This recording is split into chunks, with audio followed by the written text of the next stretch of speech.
We believe and that is where David wrote the 23rd Psalm. And the reason being, it's in the middle of the desert. It's hidden away. If you walk up the En-Gedi Desert by the Dead Sea, you don't see this place at all. It's right in the middle of the desert. There's nothing else around it that you can see. You can't see the waterfall from where the main road or the main pathway up there. You've got to pull off into it. And so if you read the 23rd Psalm, the Lord is my shepherd. What does a shepherd do? He guides his sheep. And David's coming up this dead valley. Can't see this place from the valley that he's coming up, or the area that he's coming up, the Dead Sea on one side, the mountains and the rocks as you saw on there on the other side. But he says, I have what I need. He lets me lie down in green pastures. The only place where there's any greenery is where that stream is, that waterfall. And he allowed him. The tunnel that went under to get to the waterfall, that is all grass that's grown, and they've just cut a tunnel out of the grass underneath it. It's like reeds that have grown up, and they've cut this tunnel out, and you can walk under the reeds. There are certain parts where you walk through the reeds, and by the time you've walked 10 or 12 paces, the person behind you, if they're waiting to come through, can't see you because the reeds fold in behind you. He makes me lie down in green pastures. He leads me beside quiet waters. The only place that there's any water is in this valley, or wadi as they would call it. He renews my life. He leads me along the right paths. You've got to be led along the right paths when you're walking up to there, because some of the paths are pretty risky. So for David to be led along the right paths for his name's sake, even when I go through the darkest valley, which he did, I fear no danger. So as David was walking up by the Dead Sea, he wasn't fearing danger. He knew Saul was behind him. He's coming to get him. And yet he feared no danger. He walked up, and God guided him to this place. Why didn't he fear danger? For you are with me. He knew God was with him. And so he didn't fear anything. Your rod and your staff, they comfort me. Now, if you know anything about a shepherd, the rod is there to guide the sheep and to pull them back into line. Your rod and your staff, they comfort me. And the sheep are comforted by a shepherd. It's not there to beat the sheep. It's there to just pull them back into line and guide them. You prepare a table before me in the presence of my enemies. You saw the animals that were in the valley. Whether we like it or not, that's food.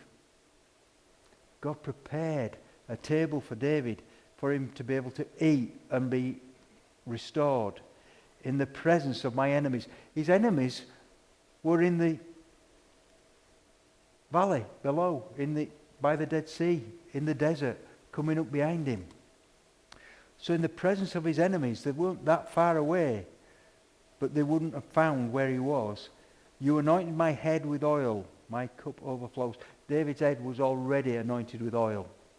We know that from when Elijah went to him and poured the oil over his head and anointed him king. Although at this time he wasn't king, but his head had been anointed with oil, and my cup overflows. Only goodness and faithful love will pursue me all the days of my life. David knew that God was going to be with him all the days of his life. And I will dwell in the house of the Lord as long as I live. David, in this psalm, is telling us of a lifestyle that we can own and live if we only want to do. You know, David wanted to be with God. David knew that God had anointed him. And that makes a big difference. God had actually anointed David. When he was a young shepherd boy, he'd been called in from the fields and he got anointed to be king of Israel. Nobody else knew. Nobody else needed to know that at that time that he'd been anointed. His father knew and his brothers knew. But David had been anointed to be king. It ended up in Saul's household because he used to play the harp for Saul to give him peace. And then Saul got annoyed with him and decided that David wasn't the right person to have around. And so he started to chase him. And he wanted to do away with him. And David went and tried to hide. And he ran away and he ran into the desert. It's not far from Jerusalem to the desert, by the way. It's quite easy to get to. And David would have gone down into the desert and into this dead area where there was nothing. And he could have felt sorry for himself and given up. He would have been thirsty because there's no water there, nothing you can drink, nothing you can eat. And if you're on the run, you make a quick getaway. And so he's going through this desert, and yet he still relies on God. And he lets God guide him. He's not crying out to God and saying, why have you led me into this situation? Why have you let me get down here and get into... You told me I was going to be king of Israel, and now you've left me in this situation. No, he allows God to guide him. And then God takes him and guides him where he can lay down in green pastures by quiet waters. What a God we have got if we only allow him to work in our lives. We can get to a point where we don't allow him to actually work in our lives. Even as Christians, there are times when we don't allow God to do what he wants to do with us. We get so bound up in what's happening in life that we don't allow God to do what he wants to do. And in the 23rd Psalm, we have a perfect example of what happens when we allow God to do what he wants to do. A psalm of life, not of death. A psalm of being given plenty, not of little. When God provides, he provides in abundance. The water that was there would have sustained lots of men. You know, it was an area that David could be safe and live. There was food. There was water. And he had an abundance. And so I get really excited when I read the 23rd Psalm and I think about this place. And what God can do for me. What God can do for you. If we only let him. We can be walking in that valley of dryness and nothingness, where nothing lives. And yet, if we allow God to guide us, he will guide us to these places. Places that can't be seen from where you stood. David would have never found that valley if he was looking for it. You can walk right up by the Dead Sea and you will never see it.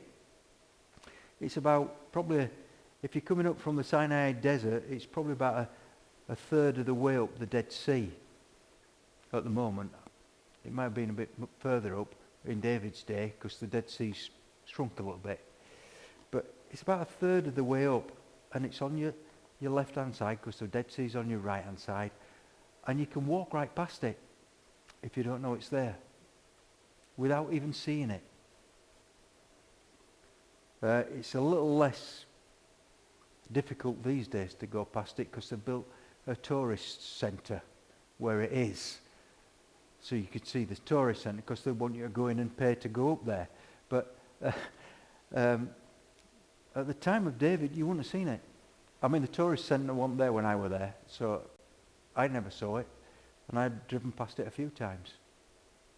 And it was when a tour guide, the archaeologist took us there and showed us it.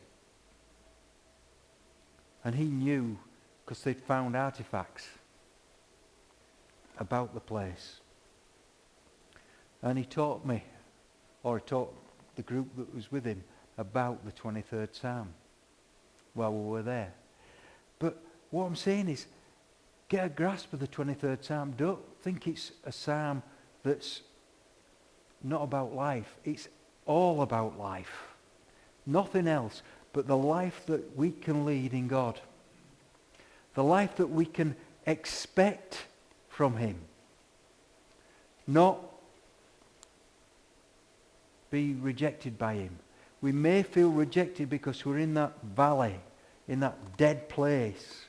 But if we allow God to guide us, he will guide us into the valley where there's water and green pasture. And we can lie down in comfort. David could sleep with no problem. David could eat with no problem. David could drink with no problem.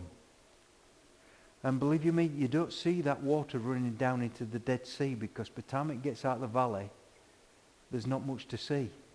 I think it goes underground, to be honest.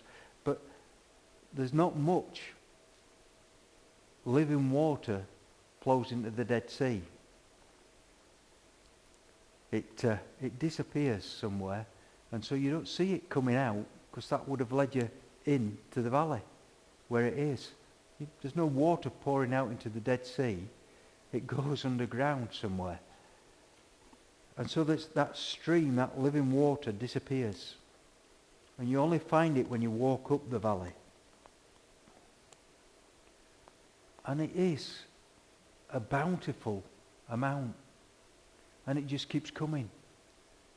You know, it pours over the waterfall and into the pool at the bottom. And it's fresh drinking water.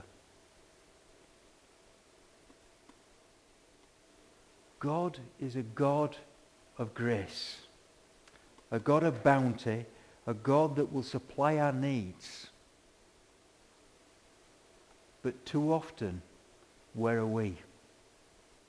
We're in the desert moaning and groaning that God's not doing anything.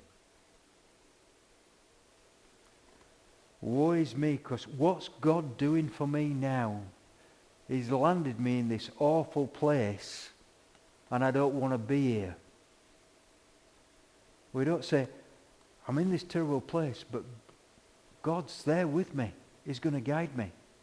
You know, his rod and staff, they comfort me. Guides me on the paths of righteousness.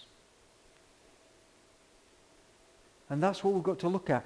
We may not be in a physical desert. We may be in times when things around us don't look so good. But he guides us on the paths of righteousness if we let him. But you don't have to follow a guide. But it's much better if you do. You know, when the young lad had got his sticks in the back of his pack because they need a flag. Well, guides, when you go to Israel, there's guides all over with flags, and you've got to make sure you're following the right flag for the right guide. Because if your guide's got one flag and another guide's got another, you can easily go off with the wrong guide. But God says he will guide us on the path of righteousness. But we've got to follow him. You know, he goes before us, not behind us. That's what we've got to remember. God goes before us, not behind us.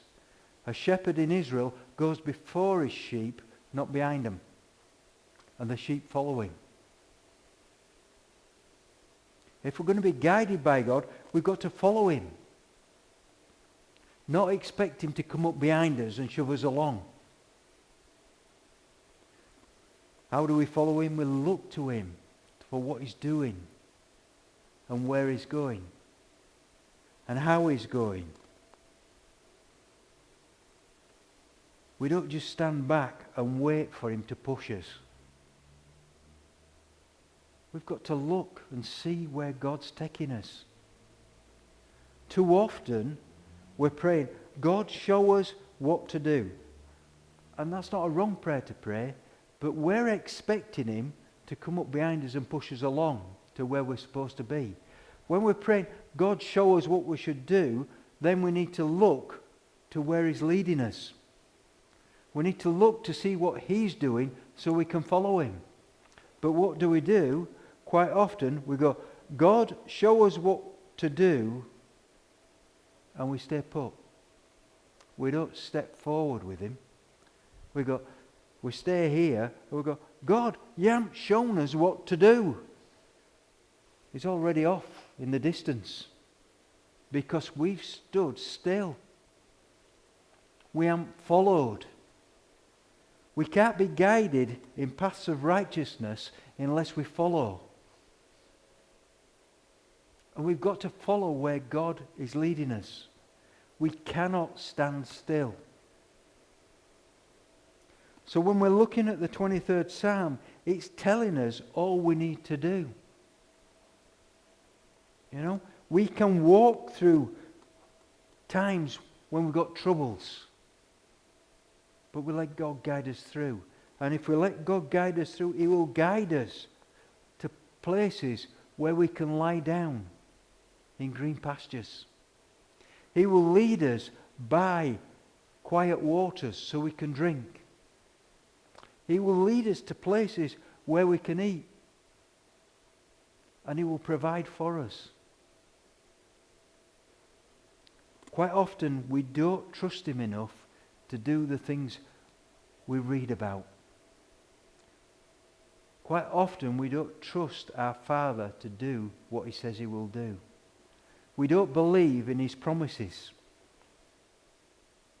Well, those promises were all right for then, but not for now. I've heard people say that. You know, God's promises were all right for then, but not for now. And the next breath they'll go, oh, do you know that Jesus is the same yesterday, today, and forever? Well, hang on, there's something wrong there. God's promises are for then, but not for now. Well, if Jesus is the same yesterday, today, and forever, how can that be true? One of those is not correct. Don't say that in the Bible, that God's promises are for then and not for now. It says God's promises are God's promises. And therefore, if God's promises are his promises, then what he's promised us, we have to walk into. We have to follow him in his promises. It's no good just sitting here and saying, well, God promised that he would do this. Well, it hasn't happened. Why hasn't God done what he said he was going to do? Well, did we do what we were setting out to do? Follow God. God's down the road working out those promises that he's promised us, but we're still sat here waiting for those promises to happen. We haven't followed God to where he's taking us. If David had just sat in the desert, he would have never found the green pastures and the quiet waters. He would have still been sat in the desert, and Saul would have caught him and killed him. And then David could have been saying, well, why did you let that happen, God? Because that's what a lot of us do. Why did you let that happen? Well, the reason it happened, God didn't let it happen. He gave us an option. We either follow him or we sit still. And that's what the 23rd Psalm is telling us. Follow God and he will lead you to the right places. But we've got to follow him. Not wait for him to come and push us along. We follow the Good Shepherd. We don't wait to be pushed along. In this country, the sheep are pushed along by the shepherd. But where David was, and when David was a shepherd, the sheep followed him. So David knew if he was following God, he had to follow him, not to be pushed along by him. We sometimes get mixed up because we look at our shepherds and we say the shepherd pushes the sheep and he gets the dogs to push him along. Well, in David's time and in Israel even today, the shepherd lives with the sheep so that the sheep get to know him and they can trust him. And so they will follow him. Our God lives with us so we can get to know him, so we can trust him, so we can follow him. And that's what we should be doing. We should be following where God is taking us. Not waiting for God to push us along, but saying, where is God going? Let's follow him. And when we start to follow him, we'll see things happening. We'll see changes happening. And great things will happen. You know, it was a real privilege to pray with Christine the other Friday. And it was just an instance of watching where God was taking us. You know, when I was praying with Christine, I suddenly knew that she could see a picture. And I could have quite easily stepped back and thought, well, if she's seen a picture, God can deal with that. Let it go. Excuse me for using you as an example, Christine. But I could have sat back and said, God can let it go. Let God deal with it. But God was telling me, ask Christine what she's seeing. And so I followed what God was telling me to do. And I said to Christine, what are you seeing? And then I could guide Christine, because as God guided me, God was saying, right, now she's seen the lake, ask her what's around the lake, ask her to step into the water, and we just took it stage by stage. And as God led me, so therefore I led Christine. But if I'd have sat back and just said, okay, God, you've given her the picture, deal with it. God didn't ask that. He asked for that guidance so that Christine could be allowed to do what she needed to do and for a change to happen. And by following God, there was an effect on Christine's life.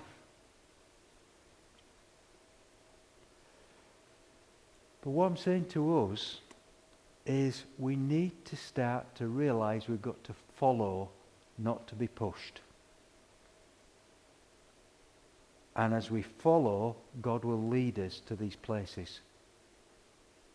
God will lead us in things. It's coming more and more apparent that we've just got to tell people about Jesus. That's all we've got to do. God didn't ask us to bring people into the kingdom. What he says was, go out and tell them. Make disciples. They will make the decision to come to me. But you go out and tell them. Oh, well, I aren't going to tell anybody because they might reject me. They might say no. Well, so what? That's their decision. But God didn't say to us, well, don't go and tell them because they're going to say no. What he said was, go out and tell them. Jesus didn't stop telling people about his Father just because 9 lepers didn't come back. And only one came back to say thank you. Jesus kept going, doing what God had told him to do, doing what his Father had told him to do. And we have to take that same example. Just because 100 people say no, and only one says yes, we stop doing something. We stop telling people, like, oh, well, it's not worth it because nobody listens to us anymore. So why do it? We do it because of the one. You know, greater is the rejoicing in heaven over the one rather than the 99.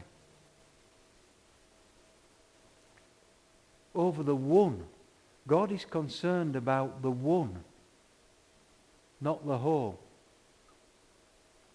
Let's tell people. Have you heard about Jesus? Oh, I don't want to know. Okay, that's fine. You've done your job. Simple as that. Have you heard about Jesus? No, I don't want to know. Have you heard about Jesus? Oh, what do you mean?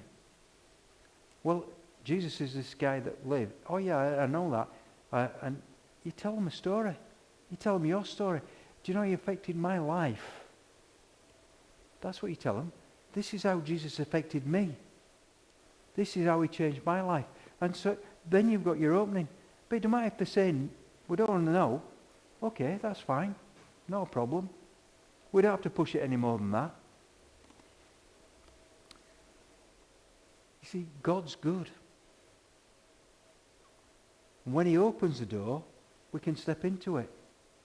But if the door closes, if the person wants to close the door, we'll let them close it. I had the JWs round the other day, and this is a perfect example how we shouldn't do things.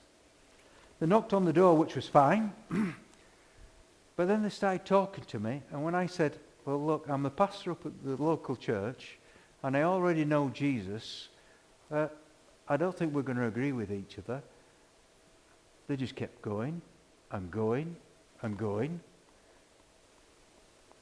And that's not what we need to do.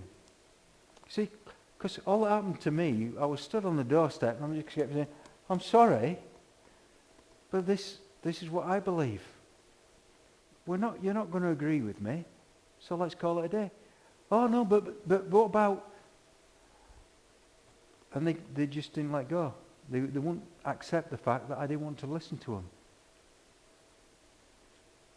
What I'm saying is, when we say to somebody, do you know about Jesus? If they say, I don't want to know, we just say, fair enough. Because you're more likely to get a good response from that than trying to push somebody into something. See, God didn't push David, he guided him. Come and follow me. You know? And David followed. Jesus didn't push people into following him. Quite often, they just followed. There were two blind men, and I talked about this yesterday, two blind men on the road from Jericho to Jerusalem. When Jesus went past them, he healed them of blindness. What did they do? They got and followed him.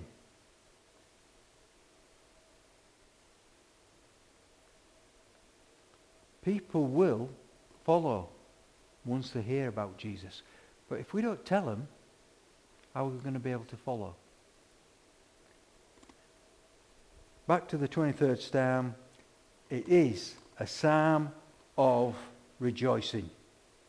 A psalm that just says, come and follow me. And that's all we have to do. And we have to tell people that that's what we're doing. Following him. Nothing more, nothing less. Just following Jesus. And that's where I'm going to leave it today. Where you're at. Let's follow him.